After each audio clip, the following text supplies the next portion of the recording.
It's time to meet contestant number 3, and I figured, what's a great place for a date? Going on a boat. And so I figured the ferry ride's gonna be a good time for me to actually get to know the 3rd contestant.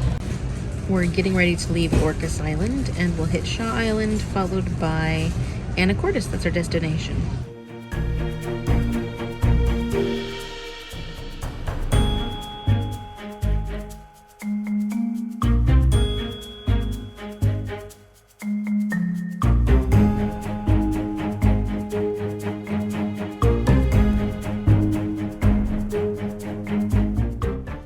Okay, so thoughts about this next book, contestant number 3. It looks like it's going to be a long one. Like, it's a big book because the amount that she'll have to type out appears to be quite a bit. So I think this will probably last longer than the ferry ride, but I will attempt to get as much done before I get off the ferry.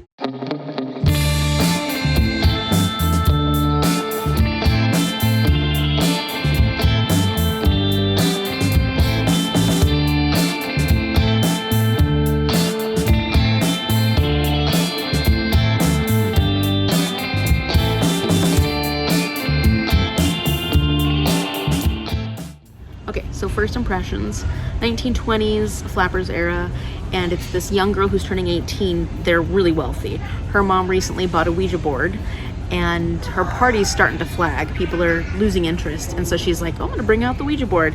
And I imagine fun stuff is going to ensue.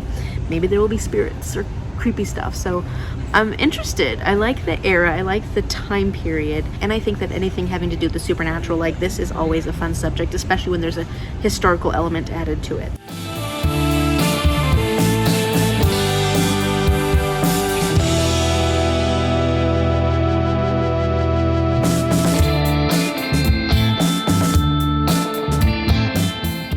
So it seems like this is a horror about this guy named Naughty John who was summoned from the Ouija board. The next section goes on to Ohio. This first part was set in New York, and it was really beautifully written. I really enjoyed how the author used wind to kind of explore the city and talk about the current time period and what we know about New York at this time. And I am intrigued, I have to say. I find the writing really easy to get into, very interesting. Of course, I'm a big fan of this time period, although I don't know if it's going to continue on in this time period. But a horror would be interesting, and I'm liking what I'm reading so far. So it's kind of cool.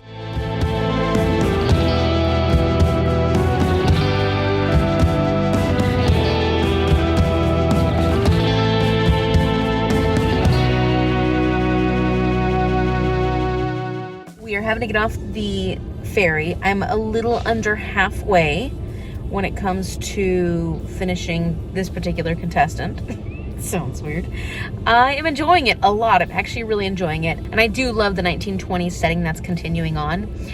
I think it's going to be a horror, but it sounds like a historical horror or historical thriller. I don't know for sure yet. This is going to be hard because all 3 of these books are definitely books that I would be interested in reading. Whether or not they're going to be my 3 that I pick, and then of course my number 1 favorite, that's going to be really difficult to tell. Mom was asking me, do you like this one more than the second one? Do you like this one more than... And I was like, it's just a completely different feeling. I think I might like this one a little bit more than the second one, but like I said, I would probably be interested in reading all 3 of these at this point. So how am I going to pick my top 3 out of 10? And I still haven't read all the rest yet. Nice job, Shell, for making it difficult. This is going to be a very interesting experiment.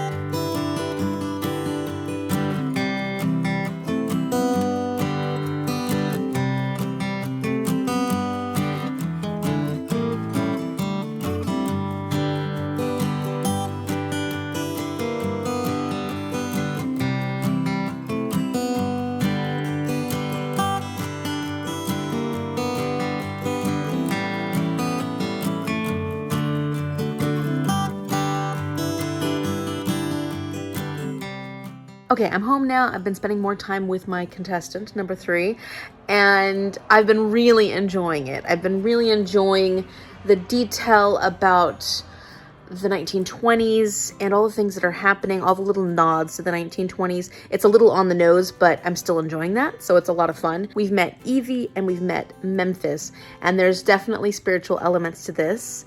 And I just found out what book this is, only because it was mentioned in the story.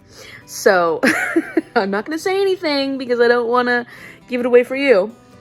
However, it is hard when I find out what these books are. I'm trying not to let it sway my choices. I don't want to let that sway my choices. But I can say that before I saw the name of the book, I have been really enjoying this one. And this is one that I haven't wanted to put down yet. Not saying that I want to put the other ones down, but I am just really enjoying the setting, the characters. I really actually like the dialogue of this as well. So there's so many elements of this that I'm enjoying. And I find it very intriguing, especially all these spiritual elements to it. So this is going to be so hard because when I do find out what the book is, I just want to make sure I'm not swaying that. But you heard it from me first. Earlier, you heard it from me that I was enjoying this book a lot. So I'm not letting the actual book sway me. I am letting my experience reading this sway me. So to talk about what's happening so far, we've met Evie, who comes from Ohio, Zenith, Ohio. And she gets into a lot of trouble at home. She's been getting into a lot of trouble. She just doesn't really belong in Ohio. She has this skill where she can touch an object, hold an object in her hand, and she knows information about another person. Like, she can see things about them. So she has a little bit of like psychic ability. And then Memphis, I don't know too much about him yet. We just kind of got to know a little bit about his life and what he's doing. He's this young 17-year-old guy who lives in Harlem, and he takes people's numbers, almost like lottery. It feels like it's like lottery, but I don't exactly know what he does. It has something to do with Wall Street. I think it's like betting. People are betting on certain numbers, and he goes and compares them to the numbers, I guess, on Wall Street. I'm not positive. And he's very charming and handsome. So Evie and Memphis are the two characters we're getting to know right now. And actually, I like them. I'm liking them both, even though Evie is a bit of a spitfire. She's got a very interesting personality. But I do enjoy her. I think she's very witty. I think she's a lot more intelligent than she wants to allow herself to be perceived, if that makes sense. And then Memphis, there's not much to say about Memphis. He seems like a charming guy. We haven't got to know too much about him yet. I have a little bit longer to go before my time with contestant number 3 is up. But I think I'm going to miss my time with contestant number 3 once I have finished this section.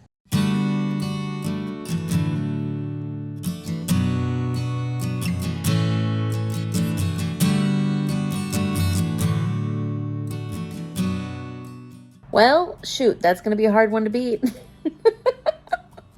Shell knew what she was doing. So I'm very excited about that one. Of course, I'm still very excited about number 1 and number 2. I enjoyed all 3 of these, which, like I said before, is going to make things very difficult. I am very excited that I'm enjoying all of these books, actually, so far. Like, I'm enjoying the start of these books. I can't wait to see what the next 7 bring. If anything, I'm going to have a whole list of books that I'll want to get to sooner rather than later. So this is a very interesting experience, and I am looking forward to finding out what happens with contestant number 4. All right, so did you guess what book it was? Because I certainly did. Let's find out why our bookish matchmaker decided this would be a great match for me. After the emotional roller coaster of your last 2 dates, I decided to throw you a softball. Contestant number 3 is just the cat's pajamas. So grab a flask of gin and enjoy your date with The Diviners by Libba Bray. Set in the 1920s, it's a combination of paranormal fantasy and historical fiction. 2 things you absolutely enjoy. And I know this will be one of your perfect matches because you've been dying to read this, and it's been on many of your TBRs for, I'm fairly certain, years now. So I hope you enjoy this date. If you like this video, give it a thumbs up and subscribe to see what happens next. Thank you so much for watching. I will see you later. Bye.